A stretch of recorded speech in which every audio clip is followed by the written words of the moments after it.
બધાને અવાજ સંભળાય છે ને?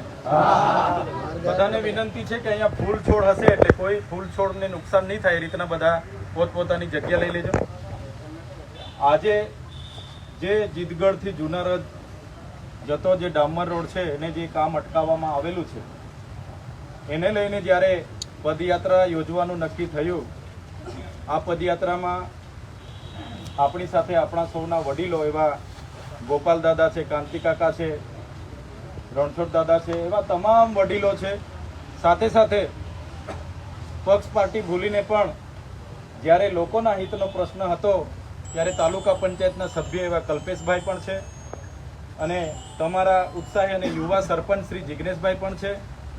સાથે અમારા સાથી આમ આદમી પાર્ટીના જિલ્લા પ્રમુખ એવા નિરંજનભાઈ, અર્જુનભાઈ છે, ગિરિરાજભાઈ છે, મોહિનભાઈ છે, સાથે સાથે આજુબાજુમાંથી પિયુષભાઈ, એવા તમામ આગેવાનો, મીડિયા મિત્રો અને પોલીસ મિત્રો સૌએ આ કાર્યક્રમને સફળ બનાવવા માટે અહીં જ્યારે પધારેલા છે ત્યારે આજનો કાર્યક્રમ તમે બધા જાણો છો. જુનારાજનો રોડ એટલે કે જુનારાજ કોઈ નવું ગામ નથી. જુનારાજનો ઇતિહાસ તમે જોશો તો જે આપણા પૂર્વજો હતા એટલા ભણેલા નહોતા એટલે તમને ચોપડાઓમાં એટલો ઇતિહાસ નહીં મળશે. ગૌરવશાળી ઇતિહાસ છે પણ ચોપડાઓમાં તમને નહીં મળશે. પણ આપણા જે વડીલો છે એ વડીલો પરથી તમને મૌખિક ઇતિહાસ સાંભળવા મળશે. 700 થી 750 વર્ષ પહેલા ત્યાં જે મોટી હિલ છે ત્યાં હાતિયા ભીલનું શાસન હતું, જેને આજે આપણે દેવહાત્રા તરીકે હતા. તે ગામ આ જુનારાજ ગામ છે.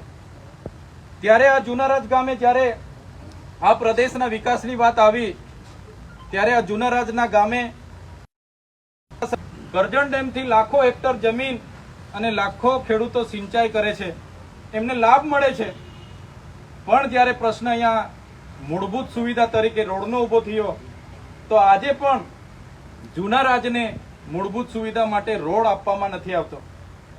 ત્યારે આપણને દુઃખ થાય છે કે જે લોકોએ આટલું મોટું યોગદાન આપ્યું હોય આ વિસ્તારના વિકાસ માટે અને એ લોકોને મૂળભૂત સુવિધા ના મળે એ તમારા ને અમારા પીડા થાય છે.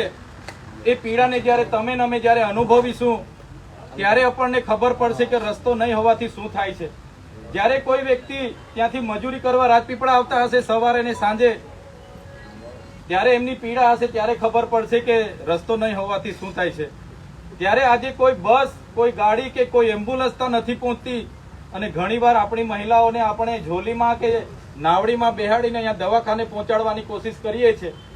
અનેક ઘટનાઓ તો એવી ઘટી જાય છે કે મહિલાનું પણ અને બાળકનું પણ રસ્તે મૃત્યુ થાય છે. આપણને ચાપોટની ઘટના યાદ આવે છે ત્યારે ખૂબ દુઃખ થાય છે. ત્યારે સરકારને કહેવા માંગીએ છીએ, વિશ્વની સૌથી ઊંચી પ્રતિમા તમે 182 મીટર અહીંયા કેવડિયામાં બનાવી છે. અમે પણ ગર્વ અનુભવીએ છીએ. અહીંયા નર્મદા જિલ્લો વિશ્વના નકશામાં આવે એનાથી અમને પણ આનંદ છે.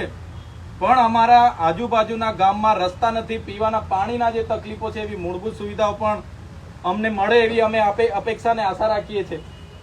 આજે નાયબ વન સંરક્ષક શ્રી નર્મદા અને કેવડિયાને આપણે આવેદન પત્ર આપ્યું છે. અગાઉ પણ સરપંચ શ્રી, એમના વડીલો, એમના ગામના લોકો દ્વારા ઘણી રજૂઆતો કરી છે. કલેક્ટર શ્રીને પણ કીધું છે, ધારાસભ્ય શ્રીને પણ કીધું છે, સાંસદ શ્રીને પણ કીધું છે.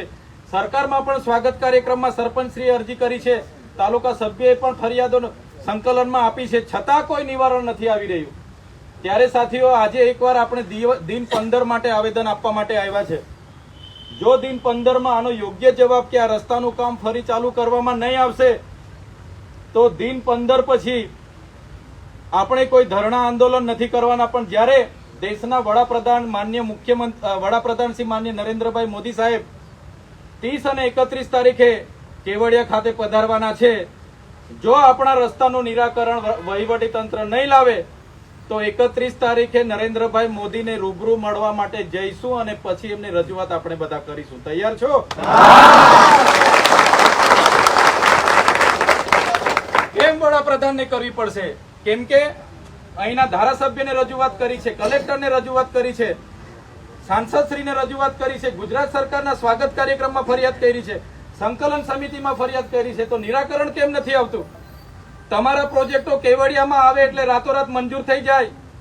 તમારો સાપુતારાથી સ્ટેચ્યુ ઓફ યુનિટીનો રોડ રાતોરાત મંજૂર થઈ જાય. ત્યાં નવી નવી પ્રોજેક્ટો, સફારી પાર્ક, જીઓલોજી પાર્ક, ફલાણા પાર્ક, ઢીકણા પાર્ક રાતોરાત બની જાય ને અમારા લોકોને ચાલવા માટે તમે રોડ ના બનાવવા દો. કઈ રીતના કાયદા અમારા માટે અલગ અને તમારા માટે કઈ રીતના અલગ હોઈ શકે?